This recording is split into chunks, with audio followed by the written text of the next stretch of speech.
Hi friends, welcome to VividTech. இன்னைக்கு நம்ம Windows கம்ப்யூட்டர்ல மோஸ்ட்லி நிறைய பேர் ப்ரௌஸ் பண்றதுக்கான ஒரு ப்ரௌசரா மைக்ரோசாஃப்ட் எட்ஜ் ப்ரௌசர் யூஸ் பண்ணுவாங்க. So mostly Google chrome use பண்ணுவாங்க. சில பேர் மைக்ரோசாஃப்ட் எட்ஜ்மே யூஸ் பண்ணுவாங்க. ஸோ இந்த வீடியோல நம்ம மைக்ரோசாஃப்ட் எட்ஜ் ப்ரௌசரை எப்படி லேட்டஸ்ட் வெர்ஷனுக்கு அப்டேட் பண்றது அப்படின்றத தான் பார்க்க போறோம். அதாவது அப்டேட் பண்ணுவோமா இருந்துச்சுன்னா நம்மளால புதுசா வந்திருக்க ஃபீச்சர்ஸ் யூஸ் பண்ண முடியும். அதோட ஒரு செக்யூரிட்டி அப்டேட்ஸ் எதுவும் வருமா இருந்தால் நல்ல ஒரு சேஃப்டியாகவுமே இந்த ப்ரௌசரை நம்மளால யூஸ் பண்ண முடியும். ஸோ இந்த வீடியோவில் நம்ம மைக்ரோசாஃப்ட் எட்ஜ் ப்ரௌசரை எப்படி லேட்டஸ்ட் வெர்ஷன் அப்டேட் பண்றது அப்படின்றத பார்ப்போம். வாங்க வீடியோக்குள்ள போகலாம். வீடியோ கடைசி வரைக்கும் ஸ்கிப் பண்ணாம பாருங்க. இதான் நம்ம சேனலுக்கு நீங்க ஃபர்ஸ்ட் டைம் வந்திருப்பீங்களா இருந்துச்சுன்னா நான் தான் விக்னேஷ். மறக்காம நம்ம சேனலை சப்ஸ்கிரைப் பண்ணிட்டு அப்படியே பார்த்துட்டு பெல் ஐக்கனையும் கிளிக் பண்ணிருங்க. ஃபர்ஸ்ட் ஸ்டெப்பா நீங்க என்ன பண்ணணும் அப்படின்னா உங்க கம்ப்யூட்டரை நீங்க இன்டர்நெட்டுக்கு கனெக்ட் பண்ணிருங்க.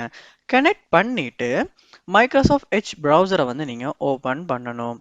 ஓபன் பண்ணிட்டு இந்த கார்னர்ல பாப்பீங்களா இருந்துச்சுன்னா த்ரீ டாட்ஸ் கொடுத்துருப்பாங்க. அதை கிளிக் பண்ணிருங்க. கிளிக் பண்ணிட்டு இதுல பாருங்க செட்டிங்ஸ் அப்படின்ற ஒரு ஆப்ஷன் ஒன்று இருக்கும். அதையுமே கிளிக் பண்ணிருங்க. கிளிக் பண்ணதுக்கு அப்புறமா கீழே இந்த பக்கம் செட்டிங்ஸை ஸ்க்ரோல் பண்ணுவீங்களா இருந்துச்சுன்னா அபவுட் மைக்ரோசாஃப்ட் எட்ஜ் அப்படின்ற மாதிரி ஒரு ஆப்ஷன் கொடுத்துருப்பாங்க. அதையுமே கிளிக் பண்ணி நீங்க உள்ள போங்க. போனதுக்கு அப்புறமா பாப்பீங்களா இருந்துச்சுன்னா இந்த இடத்துல செக்கிங் ஃபார் அப்டேட்ஸ் அப்படின்னு உங்களுடைய மைக்ரோசாஃப்ட் எட்ஜ் ப்ரௌசருக்கு அப்டேட் வந்திருக்கா அப்படின்றது செக் ஆகும். அப்படி அப்டேட் வந்திருக்குமா இருந்துச்சுன்னா கண்டிப்பா நீங்க இன்டர்நெட் கனெக்ட் பண்ணியிருப்பீங்களா இருந்துச்சுன்னா அப்டேட் ஆகும். ஸோ நான் இங்க இன்டர்நெட்டுக்கு கனெக்ட் பண்ணாம இருக்கேன், அதனால அப்டேட் ஆகல. ஸோ நீங்க இன்டர்நெட் கனெக்ட் பண்ணியிருப்பீங்களா இருந்துச்சுன்னா கண்டிப்பா லேட்டஸ்ட் வெர்ஷனுக்கு அப்டேட் ஆகும். ஸோ இப்படி தான் மைக்ரோசாஃப்ட் எட்ஜ் ப்ரௌசரை நம்ம லேட்டஸ்ட் வெர்ஷனுக்கு அப்டேட் பண்றது.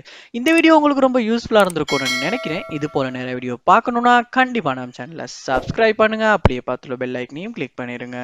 தேங்க்யூ.